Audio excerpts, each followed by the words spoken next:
I found an incredible prayer spoken by the very lips of Saint Joseph himself. It will blow your mind. If you'd like to support this channel in any way, please do so through Buy Me a Coffee.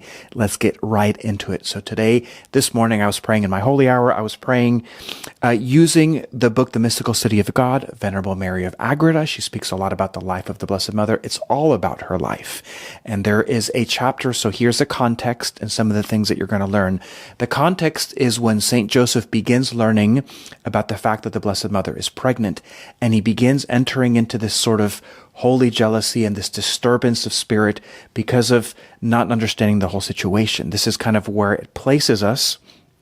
Now, Venerable Mary of Agreda kind of begins giving us some insight into what's happening, and she asks the question, why did the angel appear to him in a dream and not in his waking state? So there's a lot of things that we're going to learn here about what he went through, his trial, and then we're going to hear the prayer, which is really, really, really beautiful.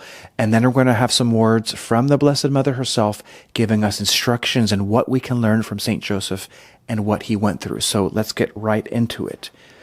Now, the chapter, if you want to find it, I forget which book it is, but it's chapter 3. The chapter is titled, The Angel of the Lord Speaks to Saint Joseph in His Sleep and Makes Known to Him the Mystery of the Incarnation, His Behavior Thereafter. I'm going to read only portions of it to kind of make this a little bit shorter. It might cause some wonder, and such was caused in me, why the archangel spoke to Saint Joseph in his sleep and not while awake, since the mystery was so high and so difficult to comprehend, especially in the present afflicted and troubled state of his mind, while this same mystery was made known to others, not while they were asleep, but awake. Later on, she gives 3 reasons. Listen to the third reason why. The third reason is, as it were, a sequence of this last one.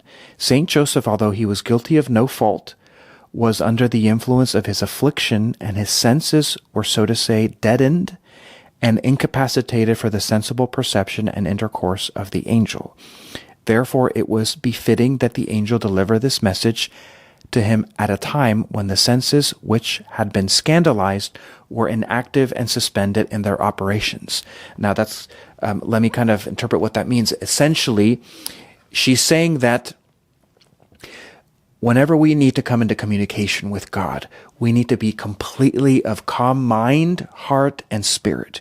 Whenever our spirit and our mind are disturbed or anxious or in fear, we're not in a proper state to receive communications from God. We cannot hear God. Our ears are not attuned to hearing God unless we are completely calm. Him learning, you could imagine that Mary was pregnant and that it wasn't him, caused him to go into this state of being disturbed and anxious and not able or be disposed to listen to God speaking to him. Now, let's continue listening to what she says.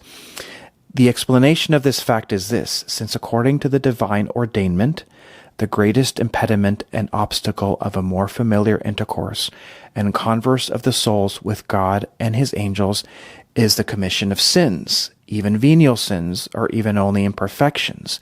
It follows that after the divine word became man and conversed with mortals, the senses and all our faculties are purified day by the sanctifying use of sensible sacraments. So this is explaining that the sacraments greatly empower us to communicate more openly with God. But listen to what she says next. It will also appear from this doctrine that in order to receive the hidden favor of the Lord, men must not only be free from guilt and possess merits and grace, but that they also be in peace and tranquility of spirit, what I was saying earlier. For if the republic of the faculties is in disturbance, as it was in Saint Joseph, the soul is not in a fit condition to receive such exalted and delicate influences as are implied by the visits and the caresses of the Lord. In other words, you want to listen to God and hear God more, you got to put your spirit in a state of peace and tranquility. Very essential. Now let's continue moving on to when he begins his prayer. Now this is a prayer that he had just after his dream when the angel reassures him that all is well, that this is something of God and not a sin. He says the following: O my heavenly spouse and meekest dove, chosen by the Most High for his dwelling place and for his mother, how could thy unworthy slave have dared to doubt thy fidelity? How could dust and ashes ever permit itself to be served by her who is the queen of heaven and earth and the mistress of the universe, how is it that I have not kissed the ground which touches by thy feet? Why have I not made it my most solicitous care to serve thee on my knees? How will I ever raise my eyes in thy presence and dare to remain in thy company, or open my lips to speak to thee? O my Lord and God, give me grace and strength to ask her forgiveness, and move her heart to mercy, that she do not despise her sorrowful servant according to his guilt. And woe is me, since she is full of light and grace, and she bears within herself the author of light. All my thoughts were open to her sight, also that I had in mind actually to leave her. Hence it will be my temerity on my part to appear in her presence. I now recognize my rude behavior and my gross error, since even with such great holiness before my eyes, I gave way to unworthy thoughts and doubts concerning her fidelity, which I did not deserve. And if in punishment thy justice had permitted me to execute my presumptuous resolve, what would now be my misfortune? Eternally be thanked, most high Lord, for such great blessing. Assist me, most powerful King, to make some kind of reparation. I will go to my spouse and lady, confiding in her sweetness and clemency. Prostrate at her feet, I will ask her pardon, so that for her sake thou, my eternal Lord and God, mayst look upon me with the eyes of a father, and mayst pardon my gross error. Notice the overflowing humility that he has in that prayer, wanting to throw himself at the feet of Our Lady. Absolutely beautiful, something for us to deeply imitate and to say ourselves.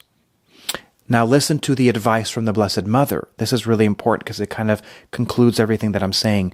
The Most High does not wish to see the creatures disturbed by afflictions, but that they gain merit, not that they lose courage.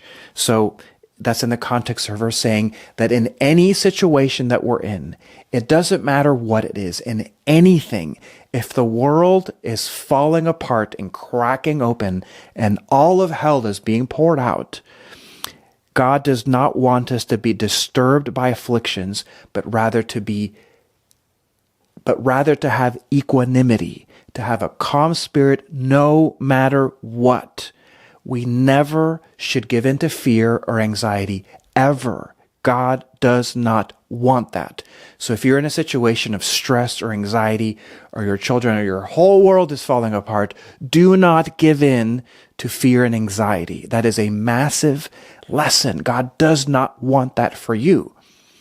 Who can intercede for you so that you could have equanimity, which means peace of mind, heart, soul, and spirit, especially in difficult situations?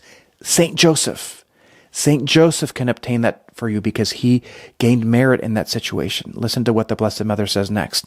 Yet if the soul loses its interior tranquility and equilibrium, it will make itself unfit for the visit of the Lord, for hearing his voice and for being raised up to his embraces.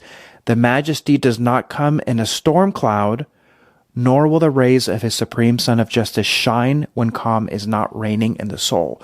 Do you want God to come? Do you want God to show up?